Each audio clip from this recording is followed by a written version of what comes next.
Alright, good evening everybody. It's Parshas Vayetze. Parshas Vayetze has a special place in my heart because when I started learning in Yeshiva at Ezra Academy, we would learn one whole Parsha in the, I believe it would have been the 9th grade class. Is where I started. I was in 10th grade. I was the age to be in 9th grade. So I was in the 9th grade class to begin with, and then I was skipped to 11th grade and then 12th grade. So in the 9th grade class, I remember with Rabbi Dax, we were learning Parshas Vayetze, and I'm noticing something this year, Parshas Vayetze, that I never really noticed before. And we didn't really look at Unclus when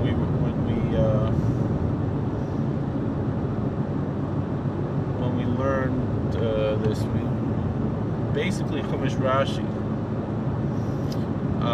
But I want to look at Unclus. Unclus is the Aramaic translation. Look at some things that could very easily be misunderstood and even be used by missionaries in a wrong way, and show pretty much my apologetics. I mean, some people might be upset that I'm giving fuel to perhaps the missionaries, but a lot of the missionaries are aware of this already, even though it's maybe advanced level missionary stuff here.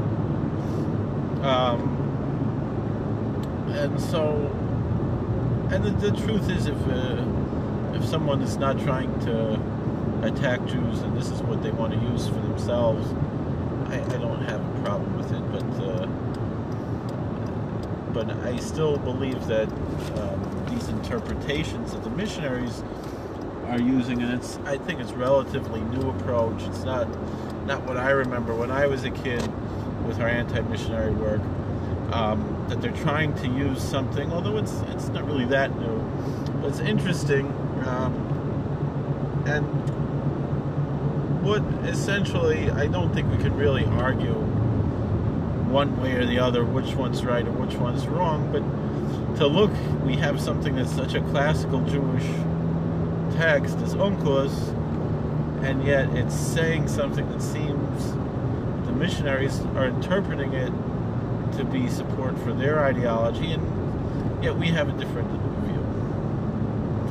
So here verse 13, it says, V'hine Hashem nitzav olav, and behold, the Lord was standing upon him, and Rashi says l'shamrei, to protect Yaakov. Unclus doesn't say that the Lord was standing upon him, but rather rather it says that the glory of the Lord was standing upon him, from and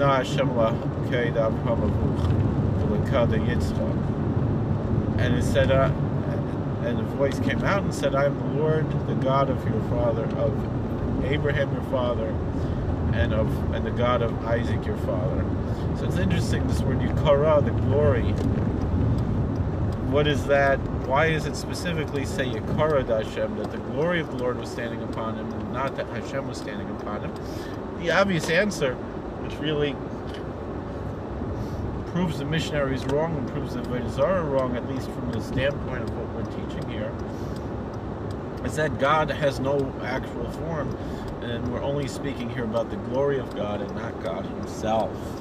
And this is going to be our thesis to prove why the claims of the missionaries are wrong here. So let's move on to the next one, which has even a little bit more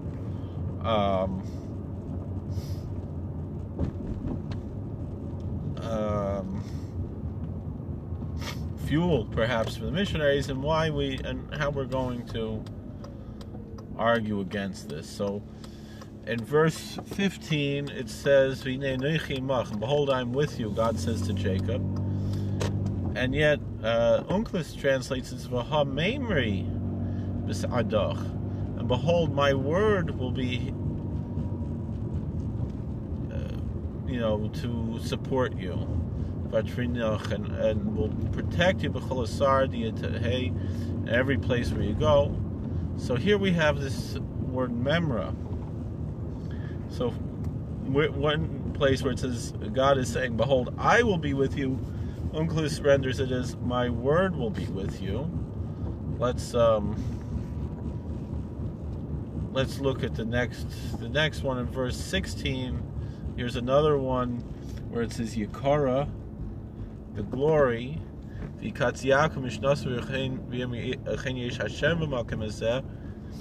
And Jacob woke up from his sleep and he said, "Therefore the Lord is in this place." There is Yesh. We have the Lord in this place, and Onkelos translates it here as Is Yikorad Hashem, that the glory of the Lord, meaning to say that God is everywhere. So we're not going to say that God is in this place. God is everywhere in a way that He's not. But the glory of God, that's something that we can have that might not exist in all places. Over here, though, we have Kadam Hashem, before the Lord, but let's see what else. It gets a little bit perhaps more difficult to use. Let's go a little bit further. V'yidar Yaakov Neder, in verse 20, and Jacob made a vow, Lamor, saying, "Amia Elokim imadi." If God will be with me, here it says God, it does not. It says Elokim, doesn't say Hashem, doesn't say the Lord. Ushmarani b'derech hazeh, He will protect me or guard me on this path, Asher nichi haylech, on this road where I'm going. And He will give me bread to eat and clothing to wear. So here it says Yehei Meimer Hashem Besadi. When it says if God will be with me, it says if the word of the Lord will be with me and protect me and so forth. And then here's the real kicker. Here's the most difficult one. V'shavti b'sholom al beis avi. In verse 21 it says, "I will return in peace to my father's house. V'haya Hashem li l'elokim, and the Lord will be for me as God." And here it says something that's even more difficult. Onkelos renders it, "V'asu v'shlam v'veis Abba," and I will return in peace to the house of father, to father's house. V'hei meimer d'Hashem li l'alakah, and the word of the Lord will be for me as God, which is perhaps the most difficult thing we have here. And I think here we have to look at Rashi, where it says, and the Lord will be my God. Rashi says, Yachol Shmuel alai mitchilu ad soif, that His name should be upon me from the beginning till the end.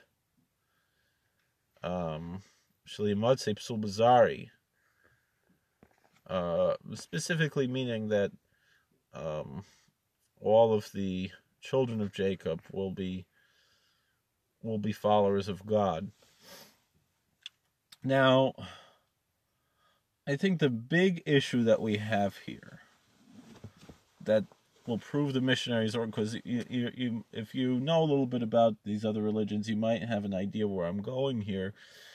Particularly, one of their books speaks about the word logos, and there are Sfarim who say that the idea of logos, and here we're not talking in the Jungian sense. If anything, it's quite different. But that but here it's more in the Philo sense, Philo Judaeus, how he taught the idea of logos, the word, and here in Aramaic that's rendered as the Mimrā.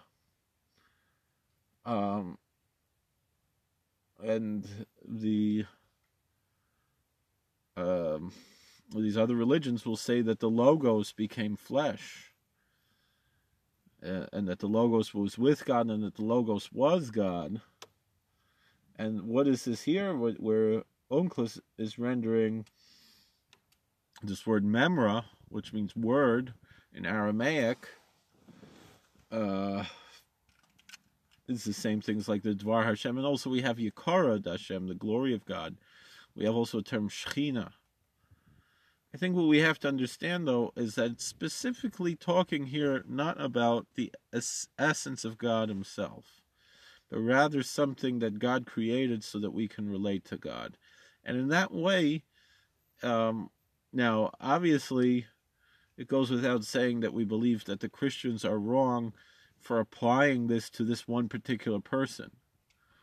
If anything, you can say a concept that the word becomes flesh. Rabbi Bar Tzadok says this: for every Talmud Chacham, for every Tana, for everyone who lives a Torah life, in the sense, like how we always talk about the difference between Torah and secular studies, where Bertrand Russell was supposed to be this big ethicist, but he was not ethical, and his answer was Einstein a triangle, or was Einstein a mathematical equation?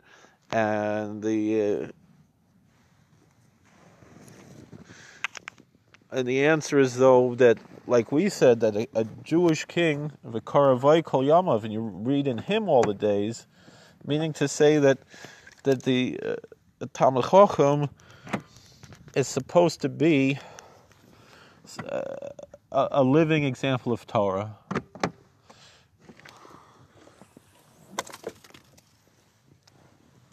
But this is not talking about just this one particular individual. It's not that there's something particularly special about him that could not apply to anybody else. But also, the other major difference is that we do not pray to the Shechina, we do not pray to the Miimrā, we do not pray to anyone but God. And so that's another aspect of the difference here.